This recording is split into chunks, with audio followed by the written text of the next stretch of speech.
Vamos à última pergunta da noite. Nós hoje vamos estourar o nosso teto de gastos, o nosso PPI, todas as demais barreiras de controle do tempo. Vamos embora aqui para a última pergunta da noite.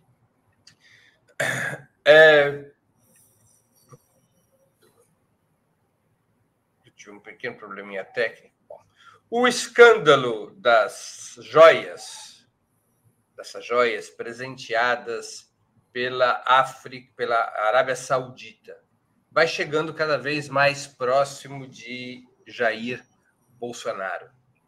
Vocês acreditam que essa situação pode desgastar Bolsonaro a um ponto que obrigue a reorganização da extrema-direita, a exemplo de certas sinalizações que poderiam ser compreendidas em movimentos do Tarcísio de Freitas e do governador carioca Cláudio Castro, numa tentativa de trazer a extrema-direita mais ao centro para recompor o campo conservador já para a disputa das eleições municipais de 2006.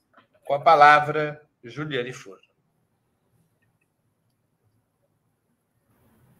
Não, eu não acredito que o escândalo das joias tenha tido muito impacto, nem muito impacto sobre a política brasileira nesse momento, e nem muito impacto sobre o bolsonarismo e os seus rearranjos. Inclusive, né, sondando aqui pessoas, senso comum, né, é uma coisa que eu sempre faço, senso comum, assim, que não são militantes, que não são da esquerda, eu sempre sondo para medir um pouco a temperatura de como essas coisas chegam no cidadão comum, e aí uso a minha família como uma forma de medir como essas coisas chegam. E veja, né, esse foi um elemento muito pouco sentido, assim, né, circulou muito pouco entre os meus familiares, e há também aqui uma confusão, ou não é tão explícito, nesse caso, uma corrupção de fato, porque há aqui uma tentativa de justificar a partir de uma doação, aqui uma crítica de que, por exemplo, haveria muitos tributos, uma taxa de importação muito elevada, que seria um problema mesmo, né? A declaração de patrimônio naquele valor, porque isso significaria pagar quase 50% do que foi doado, né, a título de importação. Então, eu acho que isso não colou com a sociedade, e muito menos colar de forma suficiente que necessitaria um rearranjo dentro das próprias forças da extrema-direita que necessitasse um giro mais moderado.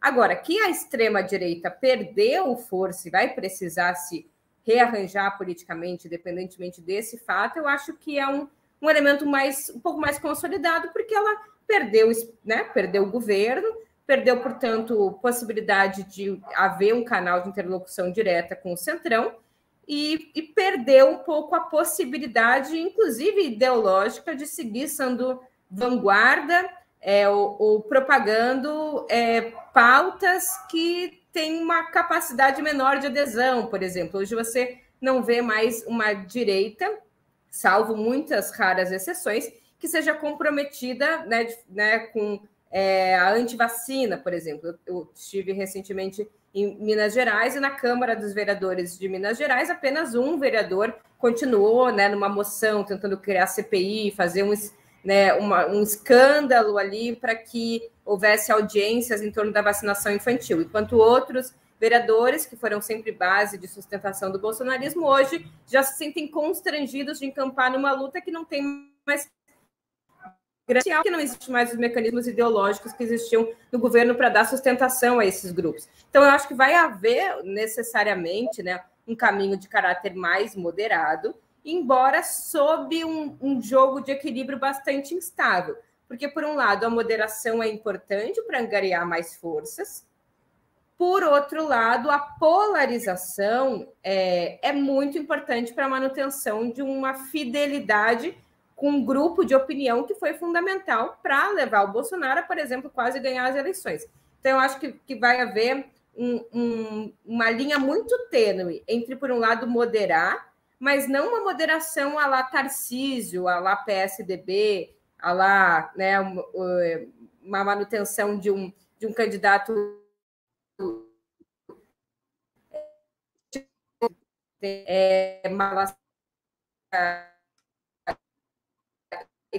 vai ser uma moderação de que mais setores sejam partícipes dessa frente, mas ainda com elementos ideológicos profundos, que é o garante a mobilização de fato de um contingente que é quem vai às ruas e disputa a opinião pública, e para isso vai precisar manter polarização. Por isso a extrema-direita vai continuar sendo muito importante, mesmo nessa frente mais de direita do que extrema-direita, que deve se consolidar para as eleições de 2024. Com a palavra, Costa Pinto. Vamos lá, Breno. Breno, eu acho que, na verdade, tem quase um fetiche. Eu sei que não foi essa pergunta para mim, mas essa coisa do bolsonarismo desmanchar. Acho que é um erro quem parte dessa análise. Por quê? Porque acho que o bolsonarismo é um fenômeno social mais profundo, que está enraizado na sociedade brasileira, um enraizamento muito forte, marcado por questões que têm corte regional, que tem corte religioso, que tem corte de classe. E por que eu estou chamando a atenção disso? É o fenômeno da extrema-direita que está no mundo. O Bolsonaro, quanto liderança, catalisou esse fenômeno com uma lógica antissistêmica e representando essa liderança nesse processo. O bolsonarismo ele existe, mesmo Bolsonaro não existindo. Porque eu acho que pode até, vamos dizer assim, essa direita, ela deixar um pouco de ser extrema-direita na eleição municipal, mas na eleição federal ela voltará forte, porque há um descolamento entre a eleição municipal e a eleição federal. É outra lógica, outra polaridade, outro funcionamento. Mas desconfio que a radicalidade na eleição voltará. Essa questão da terceira via, o mesmo esse fenômeno, eu acho que tem uma mudança profunda na sociedade brasileira, que o andar de baixo, parte das classes médias, não incorpora, eles não votam mais em um projeto, né? Terceira via, ele não tem, vamos dizer assim, apego eleitoral. O que o André Singer vai chamar do realinhamento eleitoral do PT lá em 2016, eu acho que tem um realinhamento eleitoral maior na sociedade brasileira.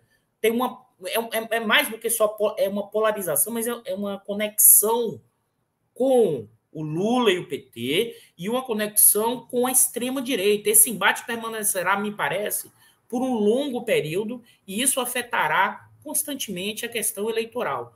Então, acho que a questão das joias, voltando à questão das joias, abala um pouco, evidentemente, mas entre 15% e 20% bolsonarista vai dizer que alguém inventou, que a mídia está criando, ou seja, o principal elemento para esse bolsonarismo, essa extrema-direita reduzir, eu acho, na minha leitura, são mudanças estruturais que o governo Lula vai ter que implementar no plano econômico. Sem essas mudanças estruturais, no sentido de melhor distribuição de renda, de mais emprego, de mais capacidade, esse fenômeno permanecerá, porque essa é uma característica que está acontecendo no Brasil, mas é no mundo.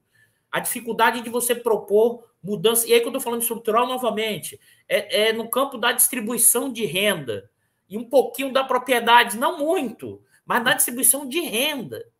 Eu sei que é fogo falar isso, mas nesse momento a distribuição de renda virou bolchevique. A burguesia não aceita em nenhum lugar no mundo. Então, os desafios do Lula, eu tenho falado lá atrás, né, Breno? Um dos maiores desafios que o governo Lula vai ter é o ataque permanente da burguesia. Eu vou fazer só um pontinho, Breno. Quem estiver me assistindo quiser me curtir lá no Twitter, porque eu tive meu Twitter hackeado, perdi todos os seguidores. É Eduardo C. _Pinto no Twitter. Quem quiser apareça lá para curtir e para me seguir nesse debate, para a gente continua. Obrigado, Breno. Fiz um merchan, Breno. Tá bom. Tá permitida. Com a palavra, Joana Salem. O Dudu roubou um pouco da minha fala, né?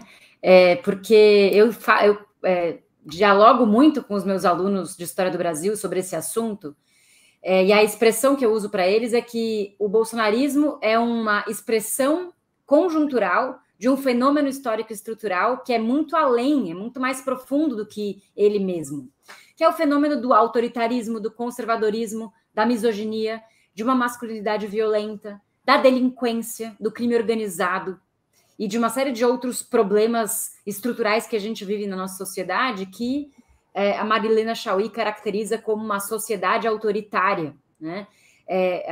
frequentemente se associa o autoritarismo a um fenômeno político ou um fenômeno de Estado, mas a Marilena Chaui aponta muito bem que o Brasil tem uma questão socialmente autoritária. O autoritarismo ele é intrínseco às nossas relações sociais, num nível de todos os vínculos do nosso cotidiano.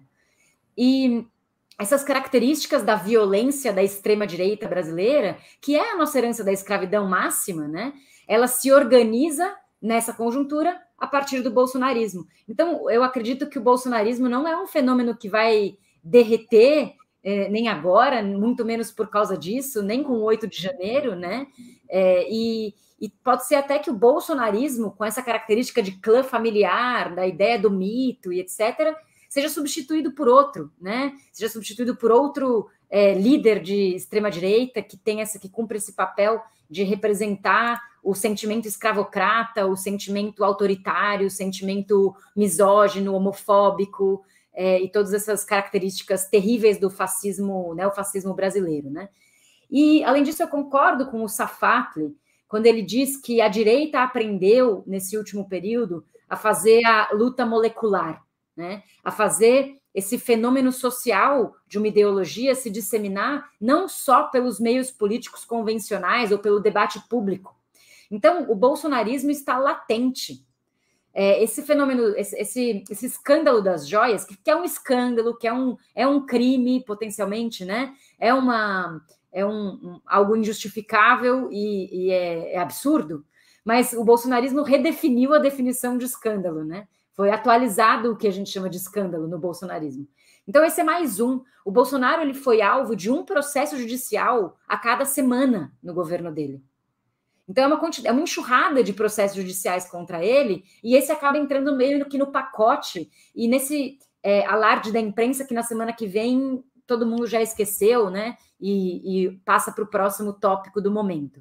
Então, eu acredito que o bolsonarismo é um problema de longo prazo, que nós temos que enfrentar como geração, e as gerações futuras também vão ter que enfrentar, seja nessa forma, seja em outra forma, né? A nossa luta, ela não acontece na curta duração, né? A gente tem que ter essa consciência histórica mais prolongada para a gente não se frustrar também, né? Com algumas velocidades mais lentas. De toda forma, tem dois acontecimentos para concluir que impactaram, que eu acho que são bem factuais e detalhistas desse problema, desse momento do escândalo das joias. O PL Mulher ia apresentar a nomeação, com um grande evento, a nomeação da Michelle como presidenta do PL Mulher, num grande evento, isso foi cancelado. Ia ser, acho que ontem ou hoje.